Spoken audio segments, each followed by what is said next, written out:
शिक्षक दिवस पर प्रदेश के सभी माता पिताओं से, बच्चों से और सभी अध्यापकों को मेरी मंगल कामनाएं हैं। परिस्थितियां थोड़ी अलग है, कोरोना का काल है जिसमें बच्चों की ऑनलाइन एजुकेशन हो रही है, तो सरकार ने जो सुविधा बच्चों को दी है उसका वो जल्दी से फ़ायदा उठाएं, अपने अध्यापकों से जुड़े रहें फ़ोन द्वारा, और जो उनकी क्लासें ली जा रही है ज़्यादा से ज़्यादा प्रश्न वो घर में सॉल्व करें और टीचरों को बताएं, क्योंकि टीचर कुछ जो है वो स्कूल में भी पहुंच रहे हैं। हम शिक्षक दिवस पर अपनी महान जो हमारी परंपराएं हैं, क्योंकि गुरु को यानी कि ईश्वर के बाद दूसरा माना गया है, हमारी शिक्षा का महान मूल्य हमें बताता है कि शिक्षा असत्य से सत्य की तरफ, अंधकार से प्रकाश की तरफ और मृत्यु से अमरता की तरफ ले जाती है। तो सभी विद्यार्थी शिक्षा के इन महान मूल्यों को ग्रहण करके शिक्षक दिवस पर आगे संकल्प लें कि हम विद्या ग्रहण करके हिमाचल प्रदेश का भारतवर्ष में नाम रोशन करेंगे। जय हिंद, जय भारत। अखिल भारतीय विद्यार्थी परिषद मंडी इकाई के द्वारा क्लस्टर विश्वविद्यालय की कक्षाएं इसी सत्र से शुरू करने, विश्वविद्यालय को राज्य विश्वविद्यालय बनाने और स्थायी भवन निर्माण और अध्यापकों की स्थायी नियुक्ति जल्द करने के लिए चलाए जा रहे अभियान को आज प्राथमिक शिक्षक संघ प्रदेशाध्यक्ष और राष्ट्रीय सचिव हेमराज ठाकुर का समर्थन मिला और उन्होंने कहा कि सरकार को विद्यार्थी परिषद के इस मांग को जल्द से जल्द पूरा करना चाहिए। अखिल भारतीय विद्यार्थी परिषद द्वारा मंडी में विश्वविद्यालय क्लस्टर विश्वविद्यालय के जल्द शुरू करने के लिए इस मुहिम का समर्थन करता हूँ, संघर्ष अभियान का समर्थन करता हूँ। पिछले कई वर्षों से मंडी में क्लस्टर यूनिवर्सिटी के खुलवाने के लिए जो है सभी छात्र संगठन इसमें संघर्षरत रहे हैं और हम भी जब कॉलेज में पढ़ते तो उस दौरान से हमारी ये मांग रही है, जिला मंडी की मांग रही है कि मंडी में क्लस्टर लेवल का विश्वविद्यालय खुलाया जाए। लेकिन पिछले 2 वर्षों से यहाँ पे वीसी तो विश्वविद्यालय में बिठा दिया, लेकिन कक्षाएँ अभी शुरू नहीं की गई है। तो ये विद्यार्थी परिषद ने जो अभियान चलाया, हम भी ये मांग करते हैं, प्राथमिक शिक्षक संघ हिमाचल प्रदेश भी मांग करते हैं कि छात्रों के बच्चों के भविष्य को लेकर के कि जल्द से जल्द प्रदेश सरकार मंडी में जो है क्लस्टर विश्वविद्यालय जो चला है इसको स्टेट विश्वविद्यालय में बदल करके इसमें जो है जल्द से जल्द जो है अध्यापकों की वहाँ पर नियुक्ति करे और जो भी मिनिस्ट्रियल स्टाफ है उसकी नियुक्ति करे। नालागढ़ के पंजेहरा में संदिग्ध अवस्था में प्रवासी युवक का शव मिला है। प्राथमिक जांच में लग रहा है कि व्यक्ति शराब के नशे का आदी था और नशे के कारण ही उसकी मृत्यु हुई है। वहीं पुलिस ने शव को कब्जे में लेकर पोस्टमार्टम के लिए भेज दिया है।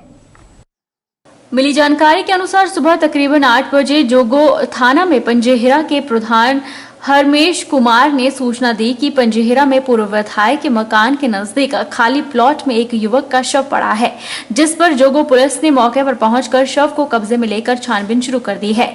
छानबीन के दौरान युवक के पास से उसका आधार कार्ड मिला, जिससे युवक की पहचान गामापुत्र रामपलट निवासी गोरखपुर उर्वा बाजार उत्तर प्रदेश उम्र 43 वर्ष है।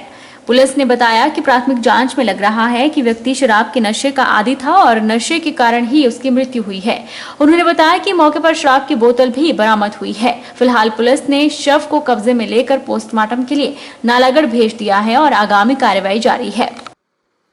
सर, आज सुबह यहाँ पर हमें बताया गया गुरु फर्नीचर हाउस के खाली प्लाट के पास ना एक व्यक्ति था, उसका रिश्तेदारों से पता चल गया, उसका नाम गामा था। वो यहाँ पर उसकी सुबह डेड बॉडी मिली है। उसके पास से एक शराब का पौवा था, नींबू थे 4। सुबह इन्होंने फिर हमें बताया कर पुलिस आई थी, नालागढ़ से पुलिस आई थी, जोगों से पुलिस आई थी। फिर उसकी शनाख्त की, इसके रिश्तेदारों ने बताया कि ये इनके पास आया जाया करता था पहले, पर उसके शरीर पर कोई ऐसी कोई चोट नहीं थी। शराब की वजह से उसकी मृत्यु का या किसी बीमारी से लगता है। लोगों के द्वारा अपना स्वार्थ पूरा करने के बाद पशुओं को गांव और शहरों में आवारा छोड़ दिया जाता है, जिसके चलते यह पशु दर दर की ठोकरें खाने को मजबूर हो जाते हैं और कहीं न कहीं शहर के लोगों के लिए भी परेशानी का सबब बन जाते हैं। मंडी शहर के बीचों बीच सीरीमंच पर डेरा जमाए बैठे यह आवारा पशु दर दर की ठोकरें खाने को मजबूर हैं। पशु मालिकों के द्वारा अपना स्वार्थ पूरा करने के बाद इनको आवारा छोड़ दिया जाता है, जिसके चलते इनको जगह जगह गांव और शहर अपना पेट भरने के लिए दर दर की ठोकरें खानी पड़ती हैं। वहीं यह आवारा पशु अव्यवस्था के चलते लोगों के लिए भी परेशानी का सबब बन जाते हैं। मंडी शहर के स्थानीय लोगों का कहना है कि हालांकि नगर परिषद के द्वारा समय समय पर आवारा गौओं को गौशाला में छोड़ा जाता है, लेकिन बार बार दोबारा यही स्थिति उत्पन्न हो जाती है, लोगों का कहना है कि आवारा गऊं की टैगिंग व्यवस्था को प्रभावी तरीके से लागू किया जाना चाहिए ताकि आवारा छोड़ने वाले पशु मालिकों पर शिकंजा कसा जा सके। अब लोग गाय जो है उसको घर में नहीं रखना चाहते। वजह है कि उनको जैसे घास या खाने पीने की समस्या होती है, उनका वो चारा नहीं मिलता है गऊओं को, तो गाय लोग जो है वो अमूमन अब घर में नहीं रखते हैं।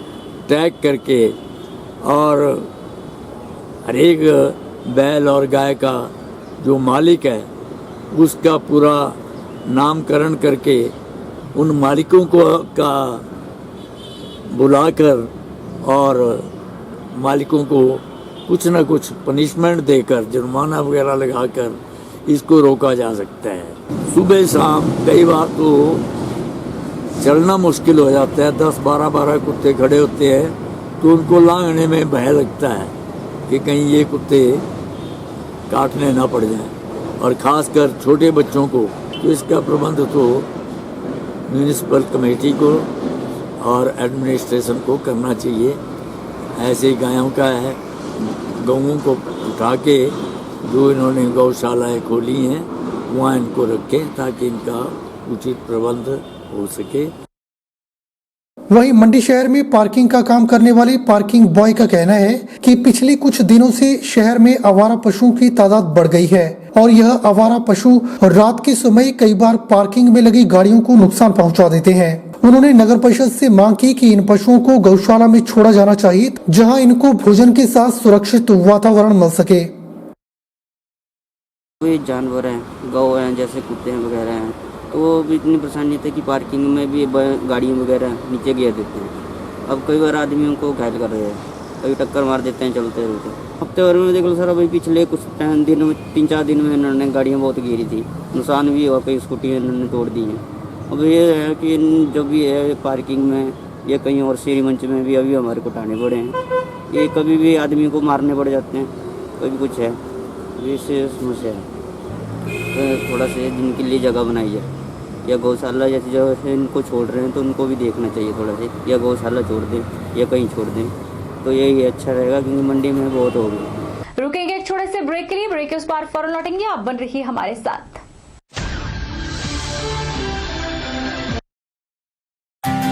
विजडम एजुकेशन सोसाइटी के सानिध्य में Vijay group of institute Himachal Pradesh university Shimla एवं Himachal Pradesh board of school education Dharamshala द्वारा मान्यता प्राप्त हिमाचल प्रदेश का एक अग्रणी शिक्षण संस्थान है।